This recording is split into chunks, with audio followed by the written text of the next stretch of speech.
Hi, I'm Jasmine Smothers, and I'm the lead pastor of Atlanta First United Methodist Church in downtown Atlanta, Georgia.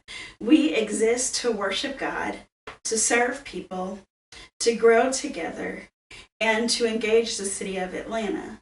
And even during this pandemic and subsequent shutdown, we continue to worship, serve, grow, and engage, for that is the call of God on our lives as disciples of Jesus Christ. This is Thursday Thoughts for April 16, 2020. First, I want to start by thanking our worship team and our worship staff who worked tirelessly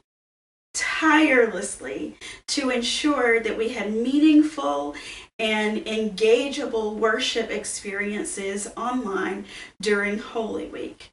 I can't share enough how grateful I am and how pleased I am with the work of our worship team and our worship staff. Thank you for all that you have done to help get us thus far on the way. I also want to invite everyone to continue to engage in worship. This week, we continue our worship series, Stranger Things, Navigating the Unexpected. We'll engage Thomas and the disciples after Jesus' resurrection. Thomas missed the reappearance of Jesus, and he says that he will not believe unless he sees with his own eyes the nail-scarred hands and pierced side of Jesus the Christ. I mean, can't you identify with Thomas? I can. Sometimes I know what God has promised. I know that God is making good and has made good on God's promise, but sometimes it just doesn't look like the way I want it to look. So we'll explore some tools for how to keep going when the unexpected continues to occur in our lives. I want to invite you to join in a small group during this time. There are two small groups available. One is on Sunday mornings at 10 a.m. and one is on Tuesday evenings at 6:30 p.m.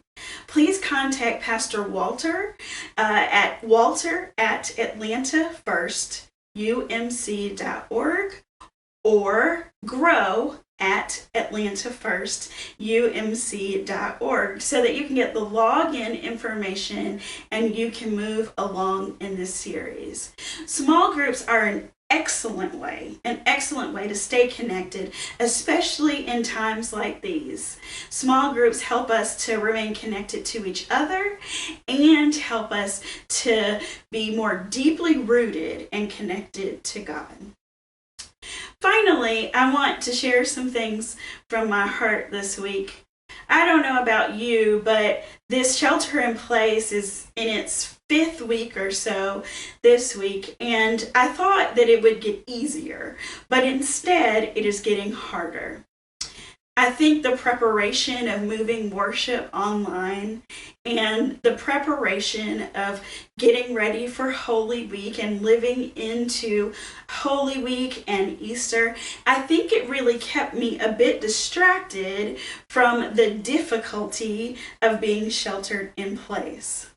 You see, I'm a deep introvert and I love to be at home. But not being able to go do what I want to do when I want to do it, that's starting to get to me this week. So I was praying about it and asking God to just really give me a spirit of peace and a spirit of hope. And God brought up in my spirit the remembrance of one of my favorite hymns, that is Great is Thy Faithfulness.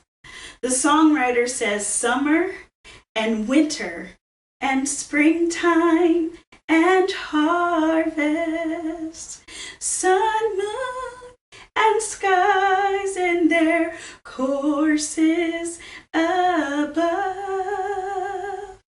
join with all nature in manifold witness to thy great faithfulness, mercy continues to say, great is thy faithfulness, great is thy faithfulness, great is thy faithfulness, Lord, unto me. When the song came in my spirit, it reminded me that that song comes from the book of Lamentation in the Bible. Lamentation is a little book in the Old Testament right behind Jeremiah, and it is a Bible book of complaints. Making complaints to God and then having God remind us of who God is and who we are in God. So in Lamentation chapter 3, verses 19 through 24, we find these words. I'll never forget the trouble, the utter lostness, the taste of ashes, the poison I've swallowed. I remember it all. Oh, how well I remember the feeling of hitting the bottom. But there's one thing I remember, and remembering, I keep a grip on hope. God's loyal love couldn't have run out. His merciful love couldn't have dried up. They're created new every morning. How great is your faithfulness? I'm sticking with God. I say it over and over. He's all I've got left.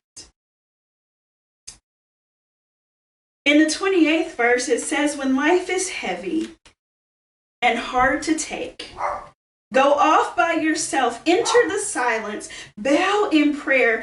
Don't ask questions, but wait for hope to appear. The worst is never the worst. I hope that that strengthens your heart and your soul today as it strengthened my heart and my soul. I want to encourage you to continue to be generous to one another, to draw near to God, to be generous with your tithes and offering and your over and above missional giving. For I'm not sure there's ever been a season of greater need in our city and in our community. You can make a difference. You make a difference every day in people's life just by being the church. So don't forget to be the church through your tithes and offerings and generosity, and to study together. Join a small group, start a prayer chain, and don't forget to worship on Sundays at 11 a.m. I miss you very much, and I look forward to the day in which we meet again. Until then, may God's great faithfulness be abundant and overwhelming in your life, so much so that you can feel it and taste it and touch it, so that you know that you know that you know that you know that God is faithful, God is with us, and God is able to do abundantly more than we can ask, seek, or imagine. May the peace of God be yours in abundance until we meet again. Amen.